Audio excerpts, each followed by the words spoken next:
El pasado no es estático ni distante, influye directamente en nuestra cotidianidad.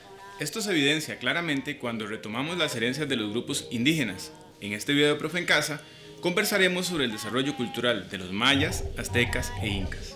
Retomaremos sus aportes y su legado para el desarrollo de nuestra sociedad, artesanía, valores, alimentación, cosmovisión y su orden social, así como su relación con el medio ambiente. Somos Héctor, Mónica y Carlomagno, y hoy seremos sus profes en casa. Los pueblos autóctonos costarricenses fueron parte importante del mosaico interrelacionado de sociedades aborígenes, manteniendo una estrecha relación con los mayas, aztecas e incas, que se ubicaban al norte y al sur del continente. Derivado de estas interacciones, se heredaron importantes legados económicos, políticos y sociales.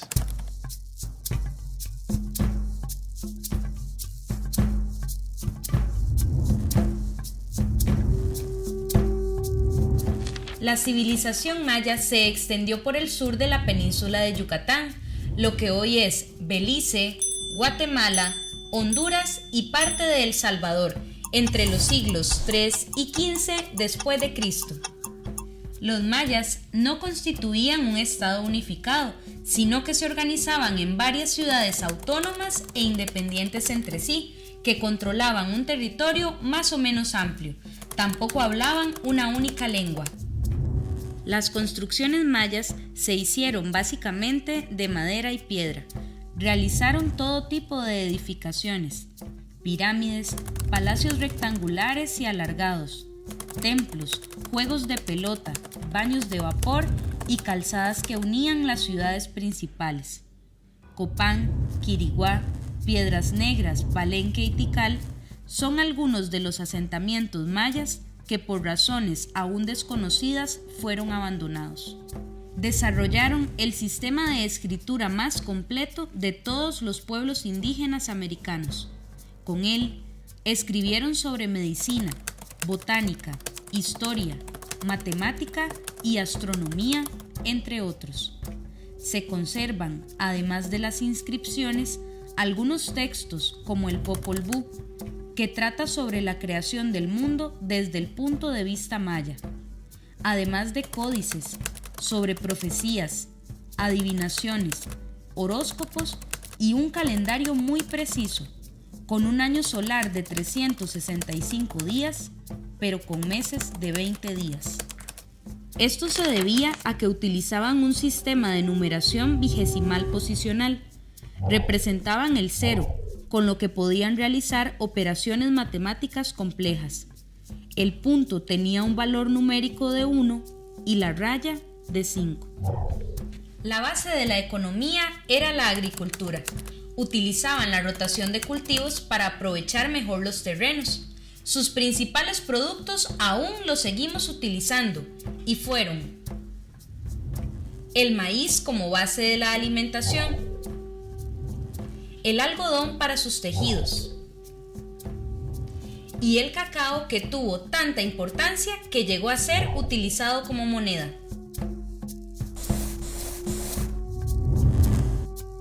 La élite social estaba constituida por los sacerdotes y nobles, quienes residían en la ciudad, que era el centro religioso. Entre más cerca se vivía de la ciudad, más importante se era. Por eso los campesinos y esclavos vivían lejos de ella. Los mayas creían que antes de existir nuestro mundo habían existido otros, pero fueron destruidos por diferentes catástrofes. El universo estaba dividido en 3 partes: el cielo, la tierra y el inframundo.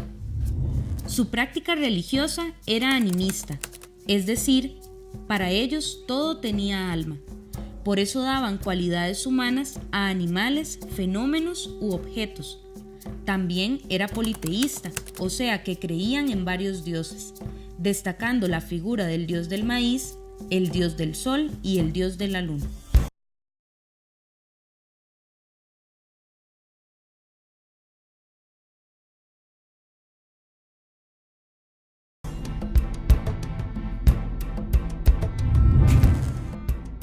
Los aztecas llegaron al Valle de Anahuac, en la actual Ciudad de México, a principios del siglo XII después de Cristo. procedentes del noroeste. Posteriormente, otros grupos, guiados por sacerdotes y caudillos, se asentaron sucesivamente a orillas del lago Pátzcuaro y en Coatepec antes de llegar al valle.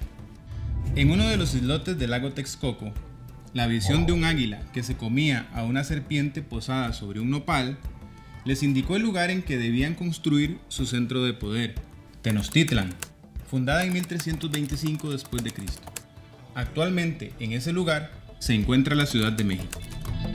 Un grupo de varias familias componía el Calpulli, unidad social en la que sus miembros se encargaban de funciones diversas.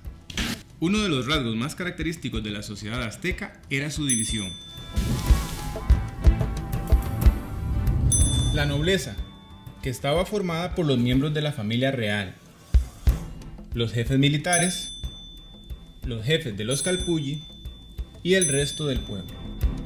Su economía se basaba en el comercio y la agricultura. Pero, si los aztecas vivían en un lago, ¿cómo hacían para cultivar? El problema de la falta de tierras para cultivo lo resolvieron construyendo huertos flotantes llamados chinampas, hechos con cañas, ramas, barro y limo. Además, conocían las técnicas del barbecho y la irrigación mediante diques y acequias. También utilizaban abonos vegetales y animales. Algunos de los productos que los aztecas cultivaban eran maíz, cacao, frijoles, ayotes o calabaza, melón, chiles y aguacate. Otros recursos eran las aves acuáticas, pescado, la sal del lago de Texcoco y el basalto con el que se construían metales. En los mercados se practicaba un activo comercio sustentado por el trueque, empleando las semillas de cacao como cambio o para equiparar diferencias. El precio de las mercaderías variaba según la cantidad de semillas existentes. Los aztecas sumaron a sus propias creencias religiosas las de los pueblos vecinos. Su religión era politeísta, aunque predominaban unas pocas divinidades principales. Los dioses aztecas más importantes estaban relacionados con el ciclo solar y la agricultura. Uno de los aspectos más característicos de la religión era la práctica de sacrificios humanos, en los cuales utilizaban prisioneros de guerra.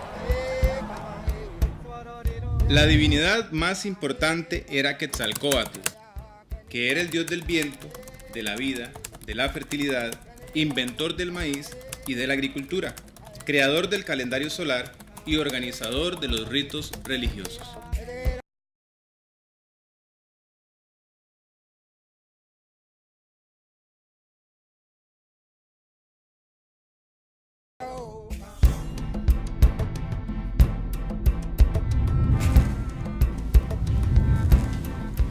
El máximo apogeo de la civilización inca se produjo entre 1440 y 1532 después de Cristo, cuando fortalecieron su capital, Cusco, y expandieron su dominio hacia otros territorios.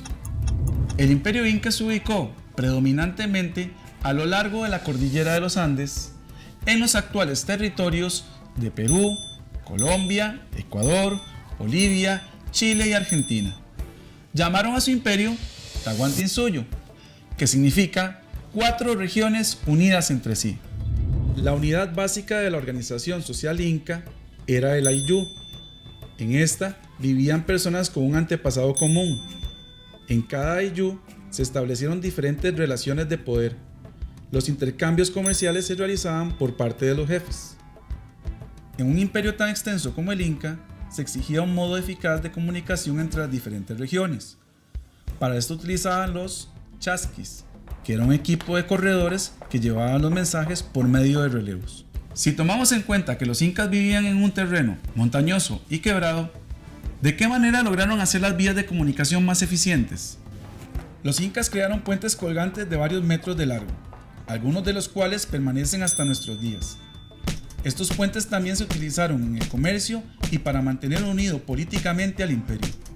Sus obras de ingeniería son sorprendentes, como se observa en Cusco y Machu Picchu. El imperio inca era teocrático, es decir, que su vida y cultura se regía por la religión.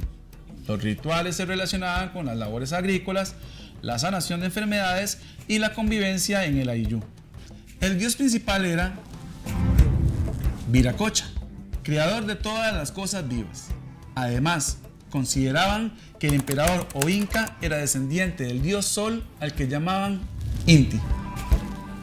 Asimismo, consideraban a la tierra como madre y la llamaban Pachamama, lo que resalta la importancia de la agricultura como fuente de riqueza y sustento. La agricultura fue la base de su economía. Sus principales cultivos fueron la papa, la coca y el maíz. La papa constituyó el alimento más importante. El maíz y la coca fueron plantas sagradas. Los incas construyeron canales de riego y desarrollaron la técnica de cultivos en terrazas, la cual permitía utilizar las laderas de los cerros de una manera semejante a gradas que contenían tierras fértiles. Otra actividad importante fue la ganadería de llamas, alpacas, guanacos y vicuñas, de las cuales se extrajo carne, lana y pieles. Además, su excremento fue utilizado como fertilizante natural. Los incas no desarrollaron un sistema de escritura. Para llevar las cuentas de tropas, suministros, pobladores y otros datos, así como contabilizar los productos intercambiados, utilizaron cuerdas de diferentes colores atadas con nudos llamadas quipu.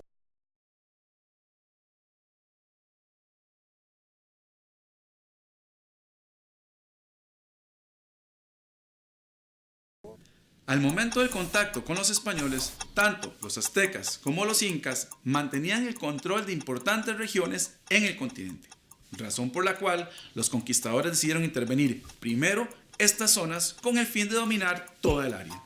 Este hecho cambió radicalmente la forma de vida de los indígenas en aspectos económico-productivos, políticos y por supuesto culturales. Además, el mestizaje y la implementación de una serie de medidas propias del colonialismo llevaron a la reducción de los grupos indígenas y a su invisibilización dentro de nuestra historia.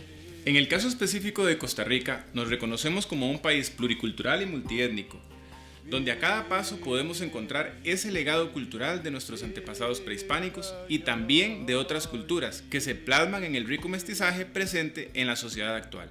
El legado es vasto, veamos.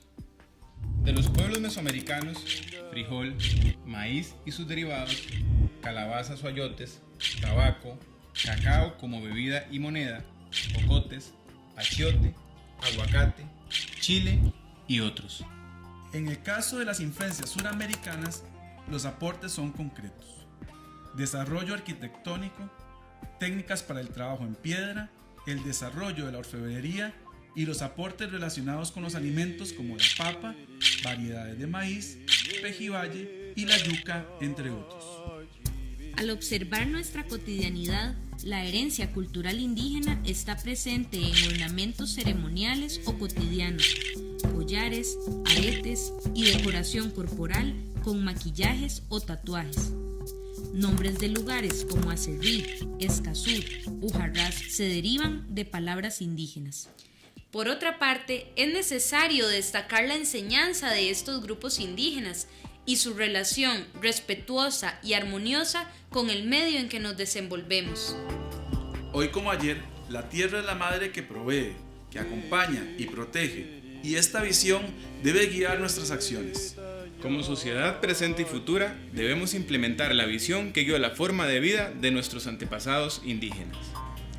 Lo invitamos a que usted también sienta y busque los sellos de nuestra cultura. Y que todos juntos podamos valorar y seguir descubriendo nuestra historia. Continúe viendo más videos de Profe en Casa.